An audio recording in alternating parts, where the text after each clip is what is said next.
So yo, what's up mga par, at good morning sa inyong lahat, no? Yung muli, Sunday vlog tayo mga par. Ang araw natin ngayon is February 23. At oras natin is I'm check. Ito mga par, 8:26. At ayun mga par, at maghaskaso muna ako at maliligo at magbibihis. At yun na mga par, yup. So yun sa mga par, tapos na nga tayo mag-almusal at maliligo na lang tayo. At pag ito ko is nakabis na tayo mga par. Yung mga par, nakabis na nga tayo at pupunta na tayo ng simbahan mga par. At punta na tayo, let's go. Yup. Surprise!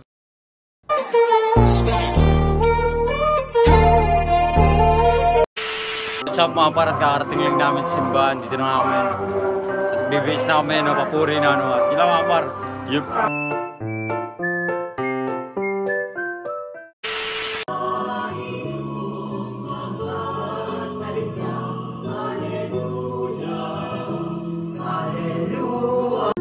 Sumainyo ang Panginoon at sumainyo rin ang pagpapahayag ng Ebanghelyo ng Panginoon ayon kay San Lucas. papuri sa iyo, Panginoon.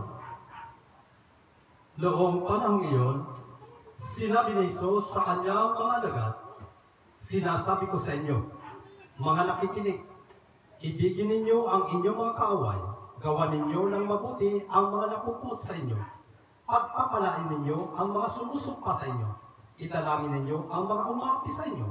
Kapag sinampal ka sa isang pisngi, iharap mo rin ang kabila. Kapag inagaw ang iyong balaban, ibigay mo pati ang iyong bago.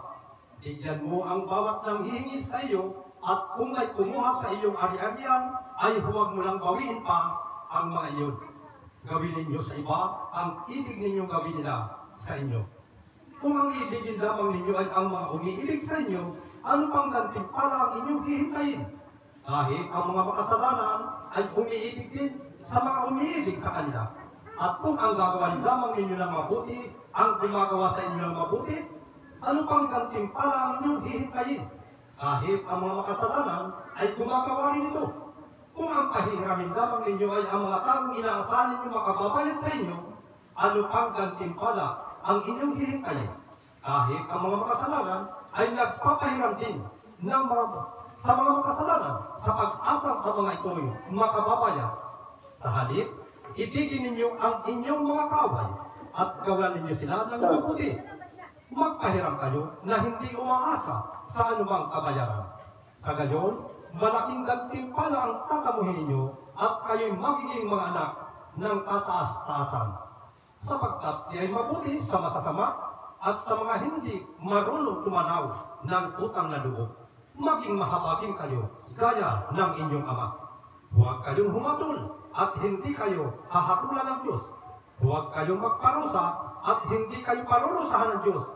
Magpatawad kayo sa inyong kapwa at patatawarin kayo ng Diyos.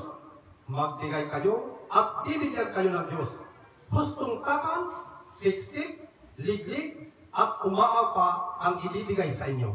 Sapagkat ang takalang ginagamit ninyo sa iba ay siya ring gagamitin ng Diyos sa inyo. Mga kapatid, ang mabuting balita ng ating kaligtasan. Pinupuri ka namin, Panginoong Jesucristo. Magsiupo. Ipinahayag po rito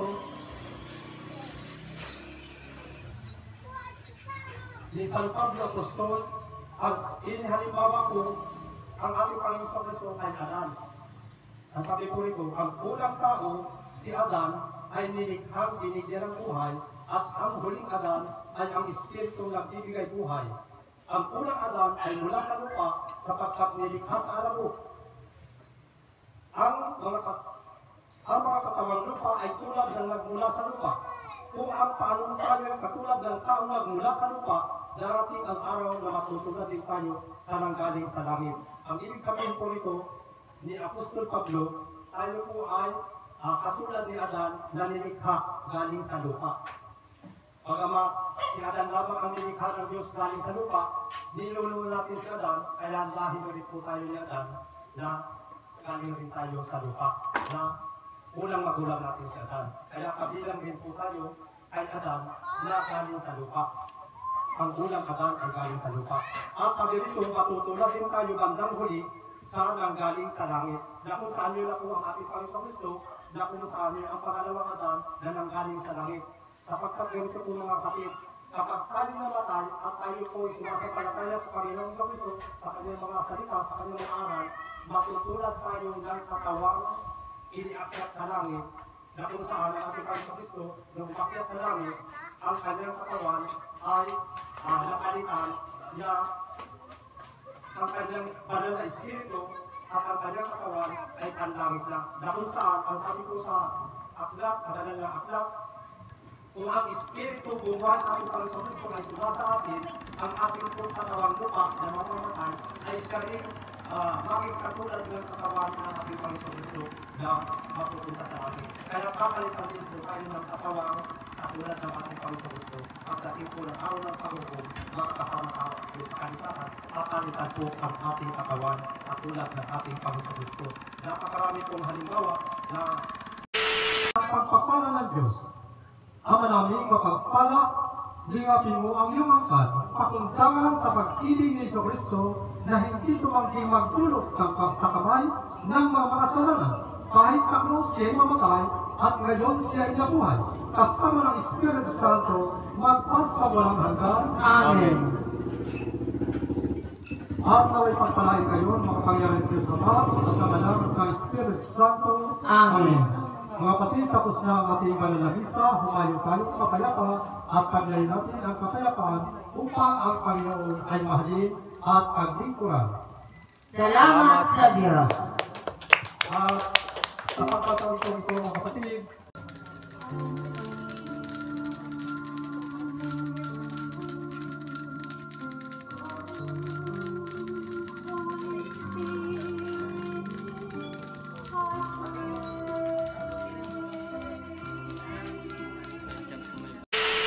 So what's up mga parat, tapos na nating banal na misa, no? At nandito pa din ako sa simba mga parat, kakabase ko lang, no? At yung mga par, at sana nakapakinig at na info at na yun, nasimba ko kayo mga par, no? At yun lang mga par, dito na lang ulit, no?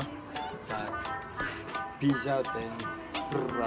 At yung mga par, don't forget to like the video and subscribe mga par. Yun lang, peace out, yep.